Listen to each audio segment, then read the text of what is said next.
Bom, rapaziada, o assunto que a gente tem para tratar hoje aqui neste canal é um assunto delicado, que envolve inclusive as contas do Clube do Remo.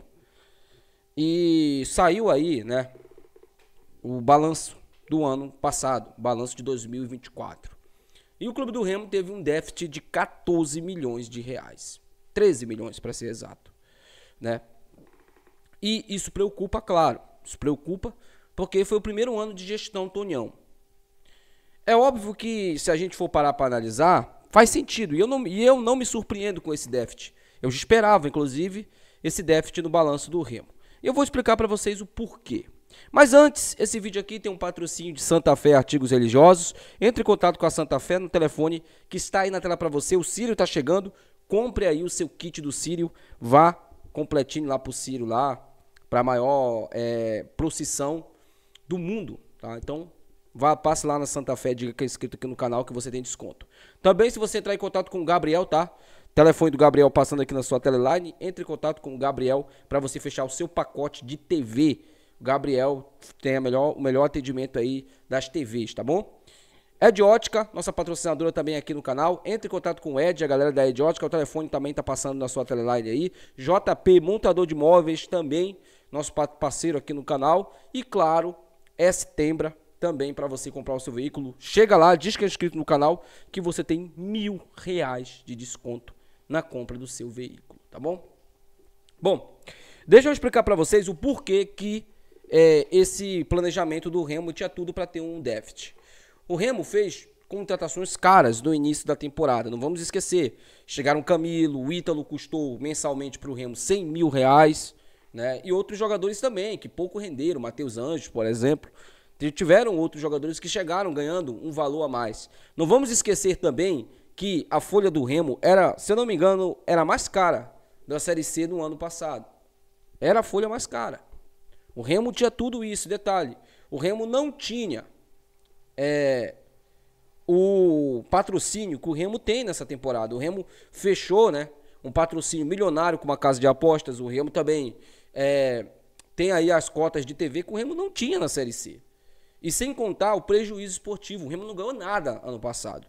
O Remo foi eliminado precocemente da Copa Verde, não chegou nem na final, e era um planejamento da diretoria. O Remo perdeu o Campeonato Paraense. O Remo foi eliminado na primeira fase da Copa do Brasil. Isso tem um peso absurdo. Isso tem um peso gigantesco, tá? E também, na Série C, o Remo fez uma Série C muito irregular. Apesar de ter conseguido o acesso, mas a Série C do Remo foi uma das piores de um time que conseguiu o acesso. O Remo se classificou com a menor pontuação. Chegou no quadrangular, claro, a camisa pesou, a torcida fez a parte dela, lotou o estádio nos 3 jogos, e aí o Remo conseguiu o acesso. Mas, gente, o planejamento do Remo ano passado, se não tivesse o acesso, seria muito fracassado, e o Remo estaria numa situação muito difícil esse ano. Nessa temporada, eu não sei, não tenho certeza se o Remo vai fechar no azul, tá? Se o Remo vai ter um superávit. Eu, sinceramente, não sei te dizer isso.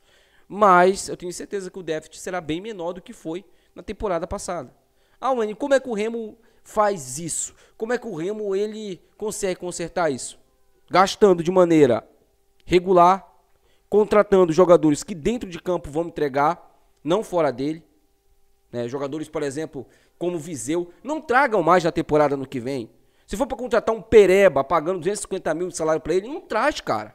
Não traz. Vocês sabem que um cara é um pereba. Se eu sei que o cara é um pereba, eu que nunca trabalhei com futebol, contratando ou vendendo jogador, eu sei que o Viseu é um pereba. Eu sabia disso. Se eu sabia, imagina vocês. Aí vocês trazem o cara para querer agradar uma parte da torcida, porque a boa parte do torcedor não acredita mais nesse tipo de contratação, só mesmo para ali fazer uma espécie de marketing. O cara não joga bosta nenhuma, não entrega nada dentro de campo e ainda dá esse prejuízo financeiro pro clube. O elenco do Remo é um elenco caro para essa temporada, mas a gente entende o investimento, porque justamente é um investimento que teoricamente era para subir para a Série A. Mas vocês não contavam que o Braz, o super Marcos Braz, vampirão, o Nosferatu do Bainão, ele ia acabar com o nosso planejamento. Como ele acabou, praticamente incinerou o nosso planejamento. Com a manutenção desse português aí. Daqui a pouco eu tenho até um comentário para fazer sobre isso. Então, cara, tem que ter um planejamento pautado no Remo, que já tinha. Na época do Papelinho, tinha. Tem que voltar esse planejamento, principalmente o financeiro. Outra coisa, o Remo não levantou um prego no CT. O CT continua lá abandonado. Fez uma reforma ali para inglês ver no Bainão, mas que precisa de muita coisa ainda, né? Muita coisa ainda no Bainão, principalmente a estrutura externa. Precisa melhorar muito. E é isso, meu amigo. Eu já esperava, sinceramente, esse déficit aí. Outra coisa, para mim, um clube de futebol, ele deveria gastar o tanto que ele arrecada. Não deveria ter lucro. Mano, como assim, tá maluco? Quem é que fica com o lucro do clube? Me diz. Me fala aí, você. Quem fica com o lucro do clube? É uma pergunta que fica pairando no ar. Mas o superávit, que o clube vai ter, o lucro, não vai ser investido na estrutura? Calma, eu vou te explicar. Se o Remo vai arrecadar 40 milhões, o Remo tem que fazer um planejamento já, envolvendo estrutura, pagamento de funcionários e, claro, montagem de elenco, com 40 milhões. Esse tem que ser o planejamento do Remo. Esse é o planejamento de um clube profissional. O Remo não é uma SAF. A SAF que tem que gerar lucro. É a SAF, porque tem alguém ali botando dinheiro. O Remo não é uma SAF. Se o Remo arrecadar 80 milhões no ano, ele tem que gastar 80 milhões. E, logicamente, vai ter um elenco melhor, mais qualificado, pelo menos na teoria, né? Vai ter uma estrutura top, vai ter um planejamento top. E quem tem que correr atrás dessa arrecadação é o presidente junto com toda a cúpula que ele tem ali. É isso. É isso que eu tô te explicando. O superávit, cara, se o Remo tivesse, por exemplo, 3 milhões de superávit, pra onde iria esse dinheiro? Vocês acham que esses caras iam investir no CT? Ou eles iam dividir entre eles esse lucro? A pergunta fica pra você, meu amigo. Você vive o Remo tanto quanto eu. Você vive o Remo tanto quanto eu, velho. Mas eu torço muito para que o clube do Remo ele equivale, né? Que ele consiga equilibrar tanto o lucro como também o gasto. Eu acho que isso precisa participar também de um planejamento. Bom, galera, Copa do Brasil, né? Ontem teve um torcedor que comentou o seguinte pra mim. Pô, Enio, para com essa frescura de 32 avos, cara. É terceira fase, irmão. Qual foi a parte que eu te expliquei ontem que a Copa do Brasil mudou, que você não entendeu? Não tem mais 2 fases antes de começar a competição. Talvez eu também, de maneira errônea, não tenha explicado isso ontem, né? A Copa do Brasil agora vai ter 5 fases até chegar na 32 avos. É isso mesmo que você tá ouvindo. E detalhe, 32 avos, jogo único também, tá? São 5 fases. Eu não sei como os clubes da Série B vão participar, se vão participar lá do início da fase da competição, não sei. Isso vai ser divulgado pela CBF amanhã, tá? Isso tudo vai ser divulgado, a gente vai fazer um vídeo aqui explicando pra vocês tudo direitinho. Fica tranquilo referente a isso, tá? Mas teremos 5 fases. Tudo jogo único. Perdeu, tá fora. Caiu, tá fora. A chance de grandes clubes caírem é muito grande, porque são 5 fases. E aí na fase 32 avos, como eu expliquei pra vocês, os times da Série A eles já entram na competição.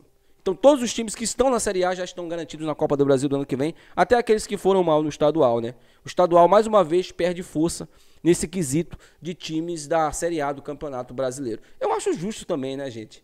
É muito estranho, por exemplo, você ver um Corinthians fora da Copa do Brasil.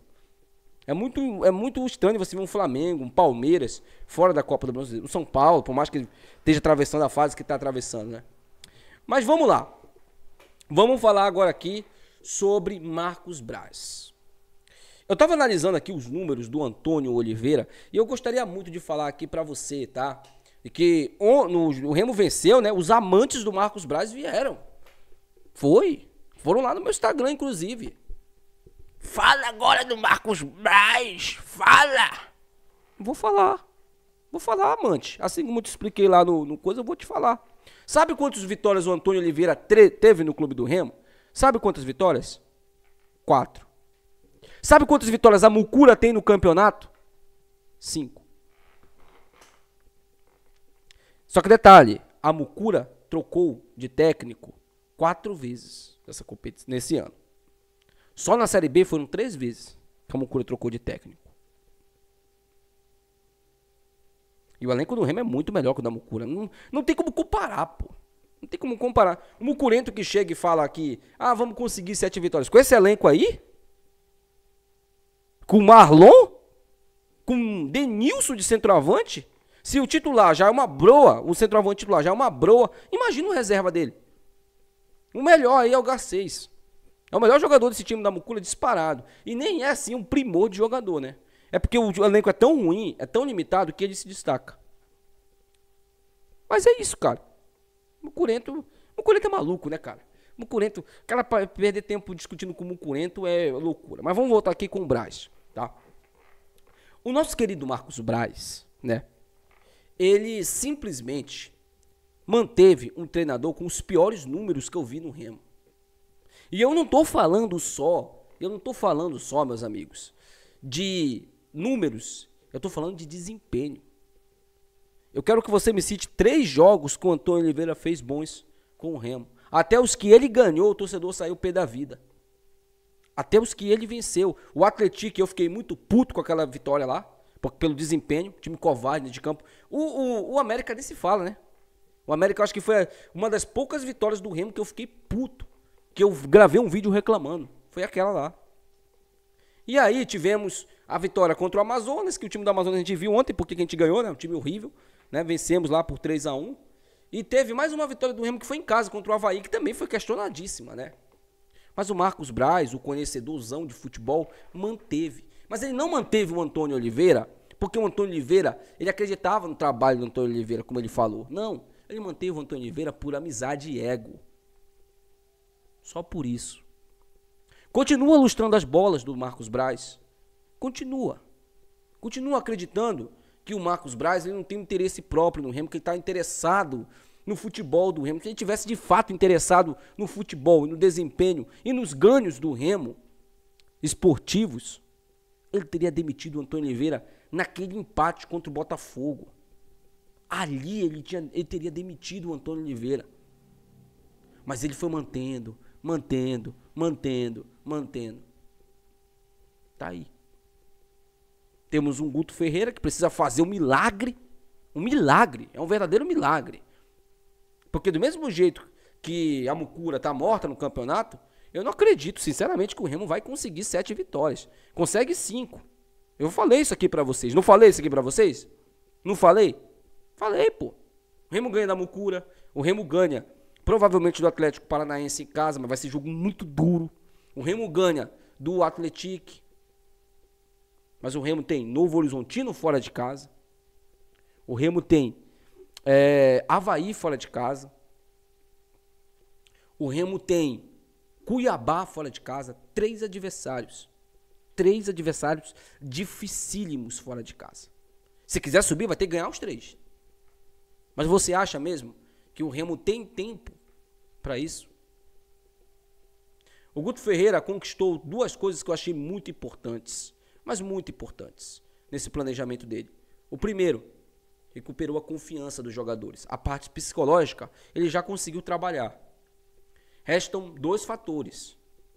A parte física, e isso precisa melhorar muito. E o Guto já falou como resolver isso.